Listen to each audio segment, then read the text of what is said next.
मन मत तोड़ो, छोड़ो मत, जो बनता है करते रहो, लक्ष्य तक पहुंच जाओ। राजा को कुछ संतोष मिला था। बंधुओं, समय और आगे सरका, भगवान ने देशना देनी शुरू की, और वह देशना अपृष्ठ व्याकरण, बिना कहे, बिना पूछे स्वयं से देशना देनी शुरू की। और वो देशना भगवान ने 16 प्रहर तक निरंतर दी थी। 16 प्रहर का 2 दिन हो गया, 2 दिनों तक निरंतर दी थी। भगवान देशना दे रहे थे। जो भी आया था धर्म सभा में उठ करके नहीं गया, भगवान के देशना सुन रहे थे। उस धर्म सभा में नो लक्ष्मी नो मल्लवी, उस जमाने के राजा थे ये, वो भी उपस्थित थे। हस्तिपाल उपस्थित था और बहुत लोग उपस्थित थे। सब प्रभु के देशना श्रवण कर रहे थे। उस धर्म सभा में देवराज इंद्र आते हैं और आकर के हाथ जोड़ के खड़े हो गए। भगवान एक प्रार्थना लेकर आया। इंद्र महाराज देवों के राजा, और वे भगवान से कह रहे हैं, एक प्रार्थना लेकर आया। भगवान तो जानते थे, लेकिन ये व्यवहार है आपस में संवाद का होना, किसी का पूछना, भगवान का कहना, ये व्यवहार है। क्या कहना है?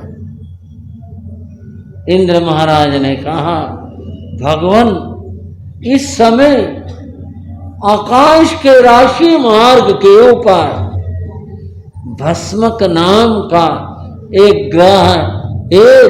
ग्रह संचरित हो रहा है।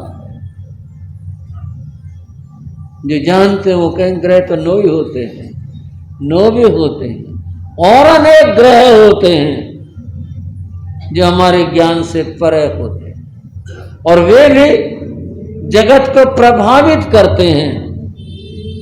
वो जो भस्मक नाम का ग्रह है, वह आपकी राशि और नक्षत्र से गुजर रहा है। भगवान मेरी प्रार्थना है, अगर इस योग में कुछ घटित होता है तो आने वाले समय में संघ के लिए ये बहुत हानि की बात हो। आप अपनी आयु 2 घड़ी बढ़ा लें। कितनी कहा भाइयों? 48 मिनट। इतने अपने आयु को बढ़ा लें। एक ग्रह निकल जाएगा और फिर आपका धर्म शासन और ज्यादा अच्छा, सुंदर, सुव्यवस्थित रूप से गतिमान होगा। अतः प्रभु मेरी प्रार्थना को आप स्वीकार कर। बंधुओं, इंद्र का और भगवान का ये वार्ता संवाद सुनकर हमारे अंतर नेत्र खुल जाने चाहिए। भगवान ने क्या कहा उस समय? इंद्र, ऐसा न तो पहले कभी हुआ, न वर्तमान में हो सकता है, और न भविष्य में होगा कि जो आयु को बढ़ा सके। जितना आयुष कर्म है ये इतना ही रहता है, इसको बढ़ाया नहीं जा सकता। इंद्र मौन हो गए, अपने स्थान पर स्थित हो गए। भगवान की देशना निरंतर चलती रही, इसी प्रकार से चलती रही। उस समय उत्तराधर सूत्र की देशना चल रही थी। भगवान फरमा रहे थे, वहां जनता तो उपस्थित थी, मुनिराज सब बैठे हुए थे, सब हाथ जोड़कर सुन रहे थे। गौतम स्वामी भगवान के पास में ही बैठे हुए विराजित हो, हाथ जोड़ प्रभु देशना सुन रहे थे। भगवान ने गौतम स्वामी को संबोधित किया, समयं गोयम आपमाए, गौतम समय मात्र भी प्रमाद मत कर। ये सुनते रहे। इतने विनय संपन्न थे, उनके मन में जरा भी ये भाव नहीं आया क्या मैं ही सारा, प्रमाद मेरे अंदर ही है, और इतने सारे लोग हैं और किसी को नहीं कहा, मुझे कहा, ये भाव ही नहीं आया। ये सौभाग्य है कि भगवान ने कहने के लिए मुझे चुना और मुझे कहा, ये तो सौभाग्य की बात है। भगवान ने गौतम स्वामी को फिर संबोधित किया और कहा, गौतम, देव शर्मा नाम का एक ब्राह्मण है, समीप के गांव में बताया भगवान ने, और कहा वह हलुकर्मी जीव है, उसको अगर बोध मिल जाए उसका कल्याण हो जाएगा। अभी वो सुप्त दशा में है, अभी वो सोया है, उसकी आत्मा सोई हुई है।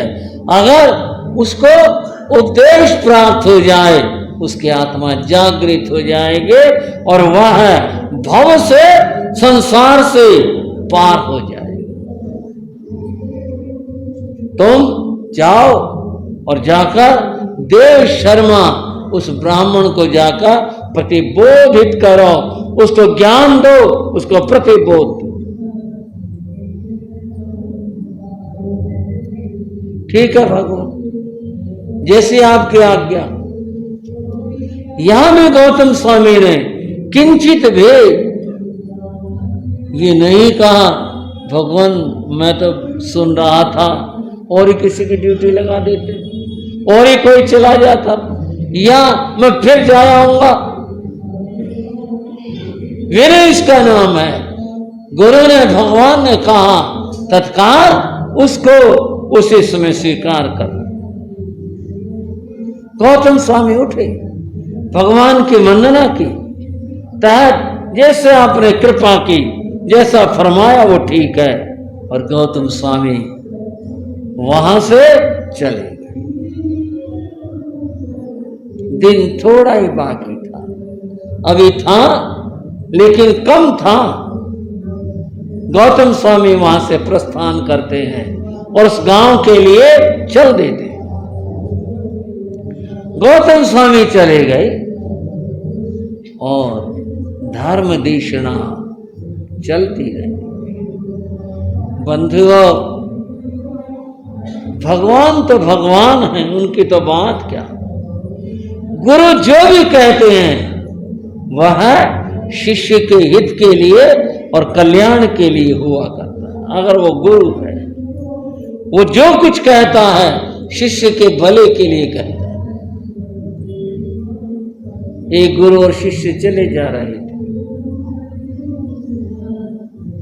मार्ग में एक वृक्ष के नीचे बैठ गए, विश्राम के लिए बैठ गए।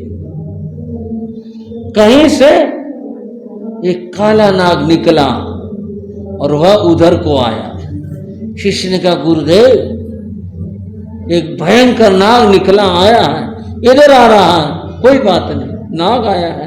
हाँ जी, गुरु ने भी देखा। गुरु बोले शिष्य को, वत्स तुम जाओ और उसके दांत गिन कर आओ। क्या कहा भाइयों? सांप के दांत गिन कर आओ। शिष्य ने सुना, उसने जरा भी संदेह नहीं किया। और मुझे मरवाना चाहते हो क्या? सांप के दांत गिनना।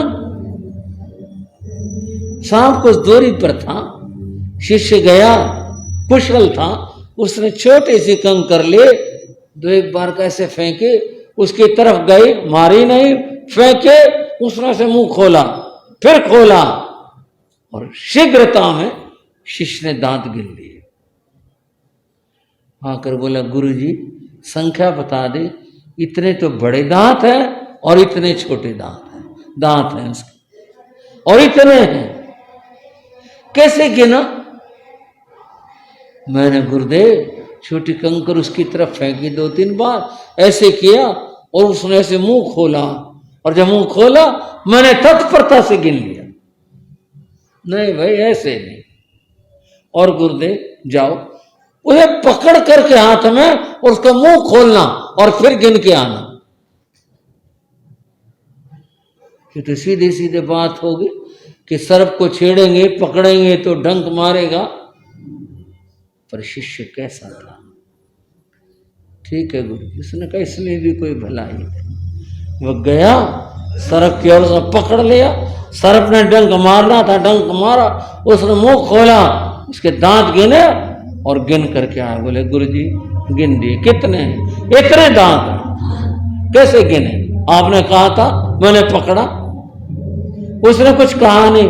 कहा तो क्या कहा? ये डंक मारा हाथ को, नीला हो रहा है यहां से।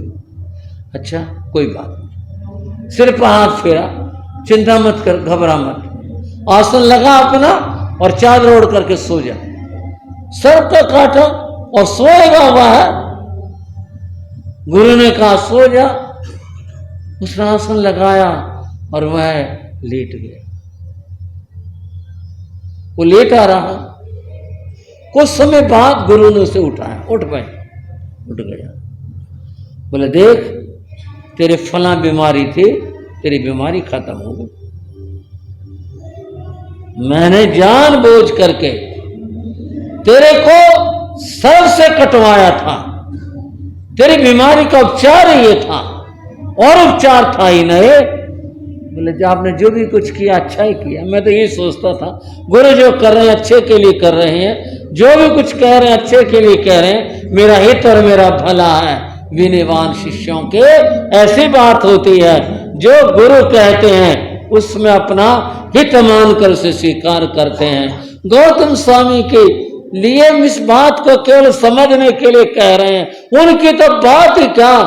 गौतम स्वामी तो गौतम स्वामी थे, महान थे, उनकी तो अद्भुत बात थी।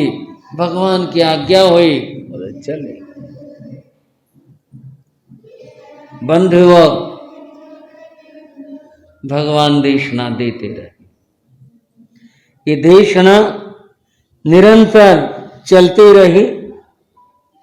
फिर एक समय आया, इतिहासकार अर्धरात्रि, रात के 12 बजे, कुछ इतिहासकार प्रातः के 4 बजे, 2 समय ऐसा ग्रंथों में उल्लिखित है, परंपरा भेद है। आप किसी को भी समझ सकते हैं, कोई भी समय। उत्तराध्ययन सूत्र के 36 अध्ययन भगवान कह चुके थे। 37वां अध्ययन का शीर्षक भगवान ने कहा, वो भी 2 ही शब्दों के अंदर मिलता है, और यहां करके भगवान मौन हो गए। सब उपस्थित लोग वहां जो बैठे थे, ठीक है, भगवान कृपा कर रहे थे, इतनी देर से सुना रहे थे, बता रहे थे, और अब भगवान मौन हो गए, हाथ जोड़े हुए सब लोग बैठे रहे। भगवान ने मौन होकर अपने नेत्रों को बंद कर लिया। अब उस व्याख्या को करना बड़ा मुश्किल है कि वो अंतर मूत्र, अंतर में तो हमेशा ही रहते हैं तीर्थंकर, फिर भी समझाने के लिए कह रहे हैं। वे अंतर में अपने आप में स्थित हो गए। तीर्थंकर के 4 कर्म जिनको अघातीय कर्म कहते हैं, वे शेष होते हैं। आप विज्ञ श्रावक हो। यहाँ विज्ञ श्राविकाएं उपस्थित हैं, जानते हैं कर्म 8 होते हैं। उन 8 कर्मों में 4 कर्म घातिया कर्म कहलाते हैं और 4 कर्म अघातिया कर्म कहलाते हैं। ये शब्द है घात, और घात का सीधा अर्थ होता है हत्या करना। आत्मा की हत्या तो नहीं होती, नुकसान तो होता है।